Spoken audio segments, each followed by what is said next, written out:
இந்த டயக்ராம் எல்லாம் புரியுதா? இதுல ஏன் வந்து 18 எலக்ட்ரான் நம்ம போறோம் அப்படின்னா, இதுல இந்த பை பாண்டும் இந்த பை பாண்டும் ரெசனன்ஸ்ல பார்ட்டிசிபேட் பண்றது இல்லை. சரிங்களா? ரிமைனிங் இதுதான் ரெசனன்ஸ்ல பார்ட்டிசிபேட் பண்ணும். நீங்க அந்த ப்ராப்பர் டீலோகலைசேஷன் எடுத்து பார்த்தீங்கன்னா 3D டைமென்ஷன்ல கிளியரா தெரியும். ஸோ 11 பை பாண்ட் இருந்தா கூட இதுல இருக்கக்கூடிய இங்க ஒரு பை பாண்ட், இந்த பை பாண்ட் வந்து எல்லாம் எதுல பார்ட்டிசிபேட் பண்றதில்ல, ரெசனன்ஸ்ல பார்ட்டிசிபேட் பண்ணதை மட்டும் தான் அரோமேட்டிக் கேரக்டருக்கு அக்ரூஸ் ரூல் படி நம்ம எடுத்துக்கணும். கரெக்டா? அப்ப டோட்டலா இருக்கக்கூடிய 11 பாண்ட்ல 9 பாண்ட் மட்டும் தான், 9 டபுள் பாண்ட் மட்டும் தான் ரெசனன்ஸ்ல பார்ட்டிசிபேட் பண்றது. ஸோ டோட்டலா பார்க்கும்போது 18 எலக்ட்ரான் தான் ரெசனன்ஸ்ல. நம்ம அக்ரூஸ் ரூல் சொல்லக்கூடியது 4n+2 வந்து 18 எலக்ட்ரான்ஸ் மட்டும் தான் ரெசனன்ஸ்ல பார்ட்டிசிபேட் பண்றதால ஸோ 4n+2 = 18 எலக்ட்ரான் எடுத்துக்கலாம். அப்ப n என்ன அப்ளை பண்ணலாம்? 4n = 2 அந்த பக்கம் 16 எலக்ட்ரான்ஸ் மாறும். அதுக்கப்புறம் n = 4 எலக்ட்ரான்ஸ் மாறும். கரெக்ட்டா? நீங்க ஓவராலா கால்குலேட் பண்ணினா 11 பை பாண்ட் இருக்கு. 11 எவ்வளவு வந்திருக்கும்? 22 எலக்ட்ரான்ஸ் வந்திருக்கு. அப்ப 22 அதை என்ன பண்ண கூடாது? 4n+2 கூட ஈக்குவல் பண்ண கூடாது. ஏன்னா 4n+2 அப்படிங்கிறது ரெசனன்ஸ்ல பார்ட்டிசிபேட் பண்ணக்கூடிய பை பாண்ட் மட்டும் தான் கால்குலேட் பண்ணும். சரிங்களா? அதாவது n = என்னது? 4n, அதாவது 4 n = 4 அப்ளை பண்ணீங்கன்னா உங்களுக்கு டோட்டல் நம்பர் ஆஃப் எலக்ட்ரான்ஸ் வந்து கிடைக்கும். சொல்றது புரியுதுங்களா? சரி, அடுத்து இதுல மூணு முக்கியமான பார்ட் வந்து இருக்கு. ஃபர்ஸ்ட் பார்ட் என்ன அப்படின்னா, எதிராட்டத்துக்கு பக்கத்துல இருக்கக்கூடிய இந்த கார்பன் ஆல்பா கார்பன், இதுவும் ஆல்பா கார்பன். அதுக்கு அடுத்து இருக்கக்கூடிய கார்பன் பீட்டா கார்பன், இதுவும் பீட்டா கார்பன். சரிங்களா? அதுக்கு அடுத்து இருக்கக்கூடிய இந்த பொசிஷனுக்கு பேர் மீசோ பொசிஷன். இந்த பொசிஷனுக்கு பேர் என்னது? Meso position. மூணு பாயிண்ட் புரியுதா? ஆல்பா, அதுக்கப்புறம் பீட்டா, இது வந்து எதிராட்டத்தோட ஜாயிண்ட் ஆகக்கூடிய புரோட்டான். இந்த கார்பன் வந்து பீட்டா கார்பன், இதுவும் பீட்டா, இது மீசோ. அப்ப எத்தனை பீட்டா இருக்குன்னு பாருங்க. 2 4 6 8 8 பீட்டா இருக்கு. எத்தனை மீசோ குரூப் இருக்கு? 4 மீசோ குரூப். 1 2 3 and 4. கரெக்ட்டா? இந்த பென்சல் மெடிக்கல் எல்லாமே மீசோ குரூப். இந்த பாயிண்ட் எல்லாருக்கும் புரியுதா? அடுத்து பார்க்கலாமா? சரி, கவனி, அப்புறம் எழுதிடலாம். இதுல ஃபர்ஸ்ட் பாயிண்ட் பாருங்க. ஒரு காம்பவுண்ட் அரோமேட்டிக். காம்பவுண்ட் வந்து என்னது? அரோமேட்டிக் அப்படின்னா ஷீல்டிங் அண்ட் டீஷீல்டிங்க பார்ப்போம். சரிங்களா? இதுல ரெண்டு டைப்பான கேட்டகரி இருக்கு. ஒன்னு இன்னர் புரோட்டான், இன்னொன்னு அவுட்டர் புரோட்டான். சரிங்களா? இன்னர் புரோட்டான், இன்னொன்னு அவுட்டர் புரோட்டான். அரோமேட்டிக் காம்பவுண்டுக்கு இன்னர் புரோட்டான் ஷீல்டிங்கா டீஷீல்டிங்கா? Highly shielding proton. அந்த புரோட்டான் பேர் என்னது? Shielding proton. சரிங்களா? எனக்கு இதை வச்சு தான் அவருடைய வேல்யூ வந்து கால்குலேட் பண்றாங்க. அடுத்து அவுட்டர் புரோட்டான் பேர் என்னது? Deshielding proton. Outer proton பேர் என்னது? Deshielding proton. அடுத்தது ஆன்டி அரோமேட்டிக் சிஸ்டம். அப்ப அரோமேட்டிக் சிஸ்டம் உடைய ரிவர்ஸ் ப்ராசஸ் என்னது? Anti aromatic. அரோமேட்டிக் காம்பவுண்ட் உடைய ஆப்போசிட் என்ன அப்படினு பாத்தீங்கன்னா ஆன்டி அரோமேட்டிக். சோ இதுல இன்னர் புரோட்டான் அப்படிங்கிறது டி ஷீல்டிங், அவுட்டர் புரோட்டான் அப்படிங்கிறது ஷீல்டிங். கரெக்ட்டுங்களா? இது ஷீல்டிங், இது டி ஷீல்டிங். பாயிண்ட் புரியுதுங்களா? அடுத்து according to the NMR structure, according to the proton NMR, proton NMR spectroscopy படி இதுல எத்தனை சிக்னல் வந்து பாசிபிள் இருக்கு? கரெக்ட்டா? இதுல எத்தனை டைப்பான புரோட்டான்ஸ் இருக்கு? முதல்ல ஒரு ஹெட்ரோ ஆட்டமான நைட்ரஜன்ல ஒரு புரோட்டான்ஸ் இருக்கு. இதுக்கு ஒரு சிக்னல். ஆல்பாவுல புரோட்டான்ஸ் இல்ல. பீட்டாவுல எத்தனை புரோட்டான்ஸ் இருக்கு? ஒரு புரோட்டான்ஸ் இருக்கு. ஒவ்வொரு பீட்டாவிலும் ஒரு புரோட்டான் இருக்கு. டோட்டல் எத்தனை புரோட்டான் இருக்கு? 8 பீட்டா கார்பன் இருக்கு. 8 பீட்டா கார்பன்ல ஒவ்வொரு புரோட்டான் 8 புரோட்டான்ஸ் வந்து இருக்கு. அடுத்த புரோட்டான் மீசோ குரூப்ல பார்த்தோமா? மீசோ குரூப்ல ஆல்ரெடி 3 வேலன்ஸ் சாட்டிஸ்ஃபை. ரிமைனிங் எத்தனை ஹைட்ரஜன் இருக்கு? ஒரு ஹைட்ரஜன். அப்ப புரோட்டான் NMR படி பார்க்கும்போது 3 டைப்பான கேட்டகரி வந்து possible. A nitrogen connected to the hydrogen, இது ஒரு டைப்பான புரோட்டான். இரண்டாவது டைப்பான புரோட்டான் பீட்டாவில் இருக்கக்கூடிய 8 ஹைட்ரஜன். பீட்டாவில் இருக்கக்கூடிய சரி NH எத்தனை புரோட்டான் இருக்கு? 2. அதையும் மென்ஷன் பண்ணிக்கலாம். N ல எத்தனை இருக்கு? 2 புரோட்டான். அடுத்து தேர்ட் மீசோல எத்தனை இருக்கு? 4 புரோட்டான்ஸ் வந்து பாசிபிள். எத்தனை புரோட்டான்?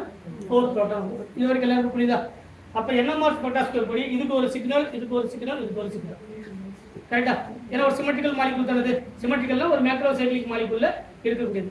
இப்போ இந்த 3 கேட்டகரியில எது ஷீல்டிங் புரோட்டான், எது டீஷீல்டிங் புரோட்டான்? சரி, அடுத்து ஒரு பாயிண்ட் வர. இது NMR ஸ்பெக்ட்ரோஸ்கோபி. அடுத்து UV விசிபிள் ஸ்பெக்ட்ரோஸ்கோபி படி, UV விசிபிள் ஸ்பெக்ட்ரோஸ்கோபி படி இது என்ன டைப்பான டிரான்சிஷன்ல இருக்கு அது பார்க்கணுமா இல்லையா? UV விசிபிள் என்ன அர்த்தம்? எலக்ட்ரானிக் டிரான்சிஷன் சொல்லக்கூடிய ஸ்பெக்ட்ரோஸ்கோபி படி தான் UV விசிபிள் ஸ்பெக்ட்ரோஸ்கோபி. இதுல என்ன டைப்பான டிரான்சிஷன் இருக்கு? டபுள் பாண்ட் ரெசனன்ஸ்ல இருக்கா இல்லையா? Double bond single bond double. அப்போ pi to pi star transition இருக்காது இருக்கு. ஃபர்ஸ்ட் என்னது pi to pi star transition. ரெண்டாவது ஏன் n to பை ஸ்டார் இருக்கும்? ஏன்னா லோன் பேர் எது மாதிரி இருக்கு? நைட்ரஜன் மேல பர்சன்டேஜ் இருக்கு. ஸோ நைட்ரஜனுடைய லோன் பேர் பை பாண்ட் உடைய ரெசனன்ஸ்ல பார்ட்டிசிபேட் பண்ணும். கரெக்டா? அப்ப என்ன இருக்கும்? நான் பேண்டட் இல்லனா n to pi star transition இருக்கு. அடுத்து third sigma to sigma star இருக்கு. இருக்குமா இருக்காதா? இதுல எதுவுமே சிக்மா பாண்ட் எதுவுமே இல்லையா? இதெல்லாம் சிக்மா பாண்ட் தான். அப்ப என்ன இருக்கும்? Sigma to sigma star transition இருக்கு. But sigma to sigma star அப்படிங்கிறது the energy gap is highly high. கரெக்டா? எனர்ஜி கேப் ரொம்ப அதிகமா இருக்கிறதுனால does not absorbed by the sigma to sigma star transition. சொல்ல புரியுங்களா? இதுல எல்லாம் கொடுத்துட்டு எந்த டிரான்சிஷன்ல இதுல இருக்குன்னு கேட்பாங்க. கண்டிப்பா pi to pi star transition இருக்கும். அதே மாதிரி non bonding to pi star transition இருக்கும். சிக்மா டு சிக்மா ஸ்டார் இருக்கும். பட் எனர்ஜி கேப் அதிகமா இருக்கிறதுனால அந்த டிரான்சிஷன் பர்பிடன் டிரான்சிஷன். அந்த டிரான்சிஷன் வந்து என்னது? Forbidden transition. சொல்ற பாயிண்ட் புரியுங்களா? அடுத்தது ஐஆர் ஸ்பெக்ட்ரோஸ்கோபி படி third point IR spectroscopy. IR spectroscopy படி ஸ்ட்ரக்சரிங் ஃப்ரீக்வென்சி நம்ம கால்குலேட் பண்ணுவோம். கரெக்டா? இது எதனுடைய ஸ்ட்ரக்சரிங் ஃப்ரீக்வென்சி கால்குலேட் பண்றாங்க அப்படின்னா நைட்ரஜனுக்கும் ஹைட்ரஜனுக்கும் இருக்கக்கூடிய அந்த ஸ்ட்ரக்சரிங் ஃப்ரீக்வென்சியோட வேல்யூ 3300 to 3400 சென்டிமீட்டர் இருக்கு. கரெக்டா? மற்றபடி ஸ்ட்ரக்சரிங் ஃப்ரீக்வென்சி ஐடென்டிஃபை பண்றாங்க. கரெக்டா? அப்போ மூணு ஸ்பெக்ட்ரோஸ்கோபி அனாலிசிஸ் நமக்கு தெரிஞ்சிருக்கணும். ஃபர்ஸ்ட் புரோட்டான் என்ன மாதிரி என்ன இருக்கு? நைட்ரஜன்ல கனெக்ட் ஆகக்கூடிய புரோட்டான் ஒரு சிக்னல். அதே மாதிரி பீட்டா கார்பன்ல இருக்கக்கூடிய ஒரு புரோட்டான் ஒரு சிக்னல், ஒரு டைப்பான சிக்னல். அடுத்தது மீசோ. இதுல 8 ஹைட்ரஜன் இருக்கு, இதுல 2 ஹைட்ரஜன் இருக்கு, இங்க ஒரு 4 ஹைட்ரஜன் இருக்கு. UV விசிபிள் ஸ்பெக்ட்ரோஸ்கோபி படி இந்த 4 பைனரி ரிங் வந்து கிரீன் கலர் அப்படிங்கிறதுக்கான ரீசன் என்ன டிரான்சிஷன் அப்படின்னா pi to pi star transition. அதுக்கு இன்னொரு பேர் கூட சொல்லியிருப்பாங்க. எஸ் பேண்ட் Q பேண்ட் சொல்லுவாங்களா? அது பேர் என்னது? சாரட் பேண்ட்னு சொல்லுவாங்க. எஸ் பேண்ட் இன்னொரு பேர் என்னது? சாரட் பேண்ட். அப்ப UV விசிபிள் ஸ்பெக்ட்ரோஸ்கோபி படி இதுல இருக்கக்கூடிய pi to pi star transition தான் இந்த 4 பைனரி ரிங் வந்து கிரீன் கலரா இருக்கிறதுக்கான ரீசன். சொல்றது புரியுதா? அப்ப இந்த பை டு பை ஸ்டார் ஒரு category, non bonding to pi star ஒரு category, sigma to sigma star ஒரு கேட்டகரி. இதுல எதெல்லாம் அலௌட் எதெல்லாம் பர்பிடன் தெரிஞ்சுக்கணும். இதுல பை டு பை ஸ்டார் வந்து அலௌட். அதே மாதிரி n to pi star allowed. எது forbidden? Sigma to sigma star இருந்தாலும் கூட எனர்ஜி கேப் அதிகமா இருக்கிறதுனால இதுல இது பர்பிடன். அதே மாதிரி ஐஆர் ஸ்பெக்ட்ரோஸ்கோபி படி பார்க்கும்போது நைட்ரஜனுக்கு ஹைட்ரஜனுக்கு already primary amide, secondary amide, tertiary amide நம்ம பார்க்கணுமா இல்லையா? அதனுடைய ஸ்ட்ரக்சரிங் ஃப்ரீக்வென்சி படி இது என்ன அமீன்? இது என்ன அமீன்? சரி, ஒரு அமீன் எப்படி கண்டுபிடிக்கிறது? Nitrogen directly connected to number of carbon atom. ஒரு கார்பன் கூட கனெக்ட் ஆயிருக்கு. எப்படி என்ன பார்க்கறோம்? RNH2 னு பார்க்கறோம். ஏன் நைட்ரஜன் டைரக்ட்லி கனெக்டட் டு ஒரு கார்பன் RNHR னு பார்க்கறோம். இது செகண்டரி அமீன். ஏன்னா நைட்ரஜன் ரெண்டு கார்பன் கூட கனெக்ட் ஆயிருக்கு. RN R dash R double dash னு பார்க்கறது டெர்ஷியரி அமீன். அப்ப இது என்ன amine? Nitrogen directly connected to 2 carbon. So என்ன அமீன் இது? செகண்டரி அமீன். செகண்டரி அமீன் உடைய ஸ்ட்ரக்சரிங் ஃப்ரீக்வென்சி உடைய வேல்யூ 3300 இருந்து 3400 சென்டிமீட்டர் இன்வெர்ஸ். கரெக்ட்டா? இதுல இன்னொரு பாயிண்ட் என்ன அப்படினு பார்த்தீங்கன்னா இந்த நைட்ரஜன்ல கனெக்டா இருக்கக்கூடிய இதனுடைய கெமிக்கல் ஷிஃப்ட் வேல்யூ என்ன? இது ஒரு क्वेश्चन கேட்பாங்க. அடுத்து பீட்டா கார்பன்ல இருக்கக்கூடிய இந்த 8 ஹைட்ரஜன் உடைய இருக்கக்கூடிய இதனுடைய கெமிக்கல் ஷிஃப்ட் வேல்யூ கேட்பாங்க. அடுத்து மீசோ பொசிஷன்ல இருக்கக்கூடிய இந்த 4 ஹைட்ரஜனுக்கு கெமிக்கல் ஷிஃப்ட் வேல்யூ கேட்பாங்க. சரிங்களா? யாராவது ஒருத்தர் தோராயமா சொல்லுங்க பார்க்கலாம். அதுக்கு என்ன வேல்யூ இருக்கலாம்? மூணு வேல்யூ சொல்றேன். மூணு வேல்யூ என்னவா இருக்கலாம் தோராயமா? இதுல ஆல்ரெடி முன்னாடி ஒரு பாயிண்ட் சொல்லிட்டேன். ஷீல்டிங் இல்ல டீஷீல்டிங் கரெக்ட்டா? இப்போ நைட்ரஜன் ஹைட்ரஜன் ஒரு டைப்பான புரோட்டான். அடுத்து பீட்டா கார்பன்ல இருக்கக்கூடிய 8 ஹைட்ரஜன். அடுத்து மீசோ கார்பன்ல இருக்கக்கூடிய 4 ஹைட்ரஜன். கரெக்ட்டா? இந்த மூணுத்துல அதோட கெமிக்கல் ஷிஃப்ட் வேல்யூ சொல்லுங்க. அதான் அடுத்து கேட்கக்கூடிய क्वेश्चन. சரி, எது இப்போ நம்ம எதை வச்சு கண்டுபிடிக்கணும் அப்படின்னா சப்போஸ் வேல்யூ கொடுத்துருக்கிறதுல ஷீல்டிங் டீஷீல்டிங் தெரிஞ்சா போதும். அதை வச்சு தான் ஆன்சர் பண்ணணும். கரெக்டா? இல்ல எது ஷீல்டிங் புரோட்டான்? இது அரோமேட்டிக் காம்பவுண்ட் இல்லையா? ஏன்னா அக்ரூஸ்லோட உபயோகப்படுது 18 எலக்ட்ரானுக்கு சாட்டிஸ்ஃபை பண்ணுது. ஸோ இது வந்து அரோமேட்டிக் காம்பவுண்ட். அரோமேட்டிக் காம்பவுண்ட்ல உள்ள இருக்கக்கூடிய புரோட்டான்ஸ் எல்லாமே ஷீல்டிங், அவுட்டர்ல இருக்கக்கூடிய புரோட்டான்ஸ் எல்லாமே டீஷீல்டிங். அப்போ பீட்டா கார்பன்ல இருக்கக்கூடியது டீஷீல்டிங், மீசோ கார்பன்ல இருக்கக்கூடியது டீஷீல்டிங். கண்டிப்பா வேல்யூ பாசிட்டிவ் தான் இருக்கும்.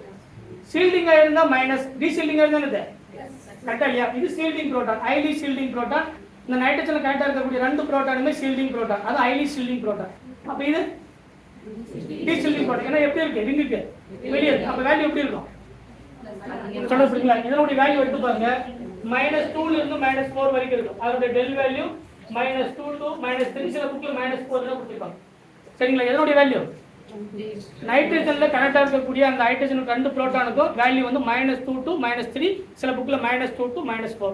ஏன்னா இது highly shielding proton, so value வந்து ரொம்ப கம்மி. டெல் உடைய வேல்யூ, கெமிக்கல் ஷிஃப்ட் உடைய வேல்யூ. அடுத்தது இது என்னது? பீட்டா கார்பனா? பீட்டா கார்பன்ல எத்தனை ப்ராடக்ட்ஸ் இருக்கு? 8 ப்ராடக்ட். இது ஷீல்டிங்கா டீஷீல்டிங்கா? டீஷீல்டிங். வேல்யூ எடுத்து பாருங்க, 8.1 இருக்கு. சில புக்ல 8 இருக்கு, சில புக்ல 8.1 இருக்கு, 8.something. சரிங்களா? எந்த புக்ல எப்படி கொடுத்துருக்காங்களோ அது தமிழ் எழுதணும். நம்ம பார்த்த புக்ல 8.1. அதனுடைய வேல்யூ பீட்டா ஹைட்ரஜன் இருக்கக்கூடிய அந்த 8 புரோட்டானுக்கு அதனுடைய chemical shift value positive value என்ன? டீஷீல்டிங் புரோட்டான். அடுத்தது மீசோ பொசிஷன்ல அதனுடைய வேல்யூ வந்து 4. அதனுடைய வேல்யூ என்னது? 4. ஏன்னா இதுவும் என்ன புரோட்டான் தான். ஒவ்வொரு புரோட்டானுக்கு அதனுடைய வேல்யூ கெமிக்கல் ஷிஃப்ட் இங்க 4, இங்க 8.1, இங்க அதனுடைய value highly shielding proton. So value என்னது? -2 ல இருந்து -4 வரைக்கும். சொல்றது புரியுதுங்களா? இது எல்லாமே இந்த 4 பேரண்ட் இங்க வச்சு தான் நீங்க எழுதுறீங்க. சொல்றது புரியுதுங்களா? இதுல இந்த புரோட்டானுக்கு ஒரு வேல்யூ, பீட்டா கார்பனுக்கு புரோட்டானுக்கு ஒரு வேல்யூ, மீசோ கார்பனுக்கு ஒரு வேல்யூ. ஐஆர் சர்ச்சிங் ஃப்ரீக்வென்சி படியும் பார்க்கணும். சரிங்களா? ஐஆர் ஸ்பெக்ட்ரோஸ்கோபி படி யாருக்கு மட்டும் தான் தெரிஞ்சா போதும்? நைட்ரஜன்ல கரெக்டாக இருக்கக்கூடிய அந்த செகண்டரி அமீனுக்கு மட்டும் தெரிஞ்சால் போதும். ஒரு 3300 3400 centimetre inverse. UV visible spectroscopy தெரிஞ்சிருக்கணும். என்ன டைப்பான டிரான்சிஷன் வந்து பாசிபிள்?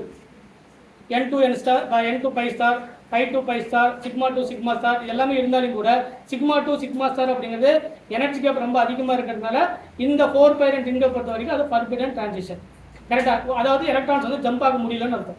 ரிமைனிங் இருக்கக்கூடிய 2 transition allowed. Pi2 pi star allowed. அதே மாதிரி non bonding to pi star. நான் பாண்டிங் டு pi star அப்படிங்கிறது இந்த இது மேலே இருக்கக்கூடிய லோன் பேர், இங்கே இருக்கக்கூடிய by bond, loan pair pi bond, இது பேர் நான் bonding to N2 pi star lone pair, அந்த டிரான்சிஷன் இல்லை.